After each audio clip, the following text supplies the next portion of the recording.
and move to the next slide. Because it's more efficient. You will not see any of this.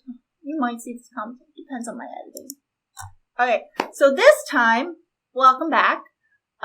We're going to talk about the collective unconscious, persona, as well as personality, and how these all relate. Last time, we talked about kind of a more feminist or equal sense of take on psychoanalysis, as well as just talk about general inferiority and how childhood motives and needs for belonging. You just watched it. You don't need me to summarize, because you can just watch it again. So yeah, let's keep going. All right.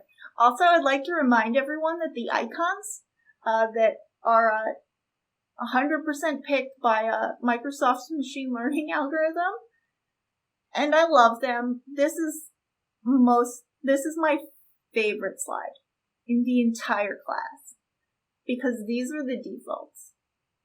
Carl Jung is apparently linked with leprechauns, and the collective conscience. Sorry, speech therapy. Yours is speech therapy. I got nothing. The collective is a drum set. I love it. It gives me joy every semester, and I want to revel in it. Okay, we reveled. Now let's talk about it. Okay, so the collective unconscious, persona, and personality. Let's start with Carl Jung. He is super into mysticism and spiritual matters. Like, that's his shtick. They go into more detail in the book, but he's really into it. He's super into this idea of the collective unconscious. That memories and ideas can be shared across all humans, and that most of it resides in the unconscious. So if we look at that iceberg, which I might include here, the idea is almost like everybody has their own iceberg, but they're all sitting in the same ocean. And you can pull stuff from anybody's ocean, because you're all in it. And that all the base kind of unconscious stuff you have all form these basic images that are the same across people, because you're tapped into the same area. It's just collective. It's like communal or something. And because of that, everybody can tap into the same common language, just like you did in your 9th grade English class, where every metaphor meant the same thing to everybody. And they did this with archetypes. So these core ideas of how people think about the world are both consciously and unconsciously. And these can appear in dreams, mythology, modern literature, your 9th grade English class. These are themes and metaphors and just that are common across. Oops, sorry. I'm touching the table, which is bouncing the keyboard. Oh boy. Or the camera. That these are all tapped in. That we can all map in. The same idea that we had with kind of classic psychoanalysis, where everything was deliberate and you could figure it out if you just dug into it enough. That's the same idea here. So the themes of Earth Mother are consistent, the hero, the devil, the supreme being, these all appear. And these themes a snake being symbolic of a sinister role is because of its universal theme in the unconscious, not just based on Western literature that is very much Old Testament inspired. Old and New Testament. So, yeah, that's the idea. And so there's a lot of trying to read into dreams and understand what these archetypes are. But as you might guess, depending on how you did in your 9th grade English class,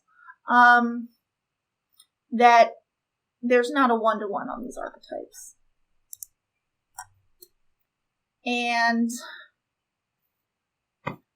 they don't line up exactly. It's not like there's one, like, total unconscious that we're all, like, able to tap into. It's not like the internet. I would love to be wrong, but that is my take on it. And I believe the book says something similar. Alright, so next we got persona. There's a lot of, like, terms here, and I'm covering them so that you can kind of get a sense of, like, the landscape, so that we all have common language, and it'll help you kind of, like, grapple with some of these ideas. Alright, so a persona is a social mask. It's the social mask, metaphorical mask, that one wears in public. It's false to some degree, and because the thinking is that we all keep some aspects of our real selves private.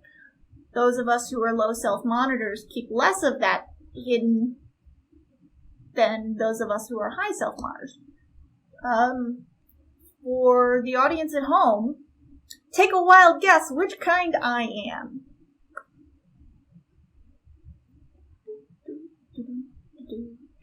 If you couldn't figure it out, I will tell you, because I'm a low self-monitor, and I will tell you, and have no filter. What you see is what you get. And you either love it or hate it. But, yeah. So, now there's a lot of possible danger here with personas.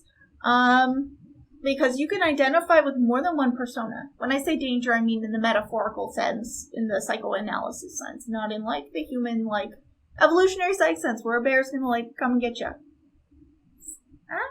Nope, I'm not gonna animate. I mean, I might. Probably not. Alright. So, if you identify with more than one persona, then let me back up. So if you identify more with your, like, fake you, the, like, superficial mask you, versus, like, the real you, like, the inside you, the one that's, like, not a performance, you may start to identify more with that persona than with your real self. And that, in turn, leads to being shallow and having social success as one's life purpose. And that your entire self-worth is built upon what other people think of you, which can be pretty rough if you're a politician, for example, and you lose badly. Really badly. Or you win by less than you expected. Okay. So, next. Anima and animus. These are two separate things. So anima is, even though really, so for those of Latin speakers out there, the frustrating, so the endings here are like feminine and masculine, but it's really a neuter word, I think. Or that's what I recall from, like, Ecce Romani. Fun aside. But yeah, okay, so anima is the idea or prototype of the female, quote, female, as held in the mind of a male. So it's how the archetype of a woman, like the stereotype, what you expect, is envisioned by those of not that archetype. And yes, I know the masculine, feminine, male, female stuff. This is not any commentary on gender identity or, sex or biosex or any of that. I'm just trying to iterate what the thinking was. Alright. So, anima is the idea or prototype of a woman held in the mind of a man, while animus is, take a wild guess, but I want to make sure I get the language right in my notes. The idea or prototype of the male, the man, as held in the mind of women. And the idea here is they shape responses to the other sex. In this definition, gender is only two. and that sex and gender and identity are not all the same thing. I know this, but Freud didn't. Adler didn't. So the thinking is that this can lead to problems if the perception is not accurate. So if women expect men to behave like super manly and butch, and then they don't, that can be problems. Versus the flip side as well, because their expectations are just not matching up with reality. That's the thinking. So, last, let's talk about some personality, because that's what this class is about. I know I've been bemoaning the Myers-Briggs a bit and harping on types, and here we're going to actually talk about it. Besides the methodology of it being not a great predictor, here is what the psychoanalytic framework does. That it's specifically divided up, distinct, that introverts are people who have psychologically turned inward, and their ways of thinking differ as well.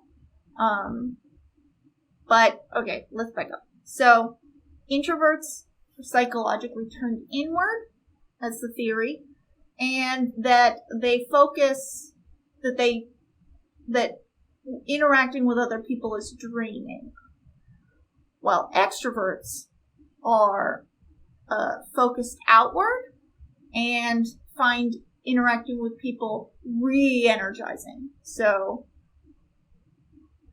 and that they're very distinct types. You are one or the other.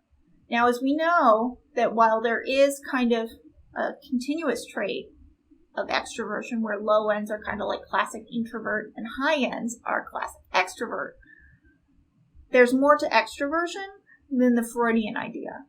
It doesn't address positive emotion at all, and that is a very key aspect of extroversion. Okay. I don't know where it cuts, so I'm just going to back up.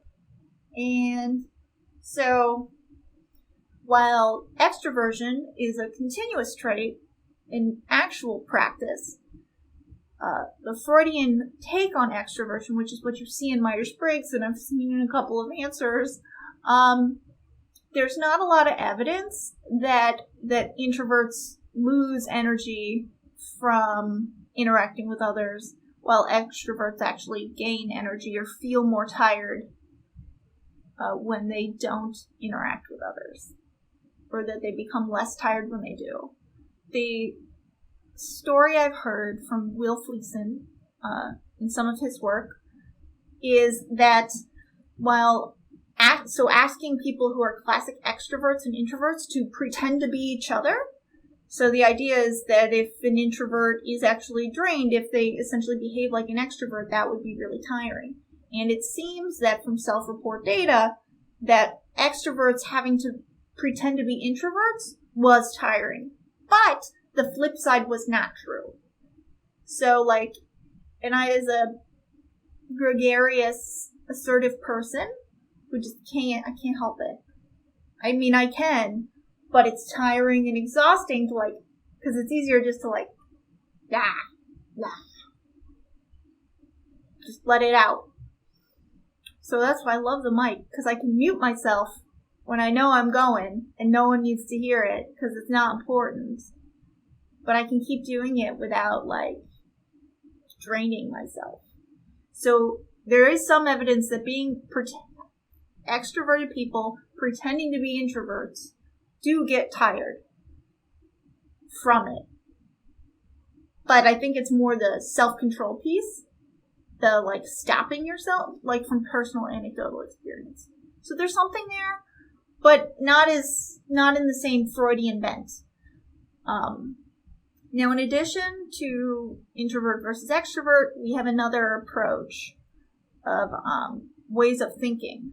So, ways of thinking are in terms of, this can be broken down into rational, so recognize meaning, versus feeling, where you're determining the value of things. So,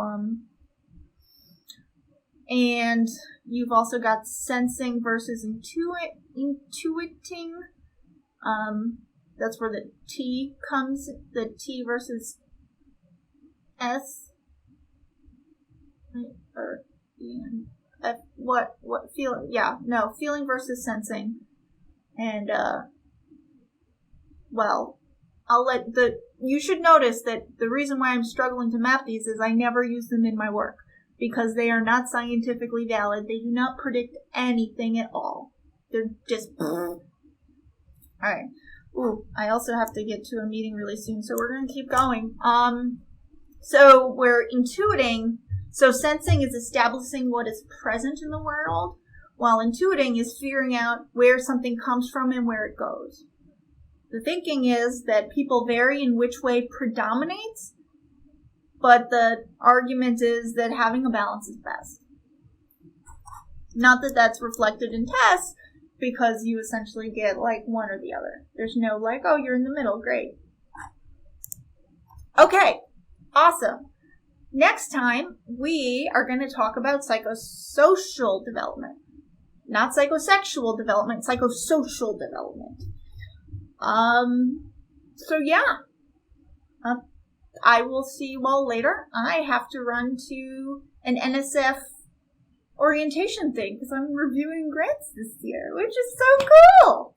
Sorry, I'm enjoying it more than I think I will end up, because it signals that like I'm actually that I'm actually doing this professor thing. It still doesn't feel real in some ways, and like the Zooming also doesn't help. But anyway, thanks for watching. I will see you all later. Bye!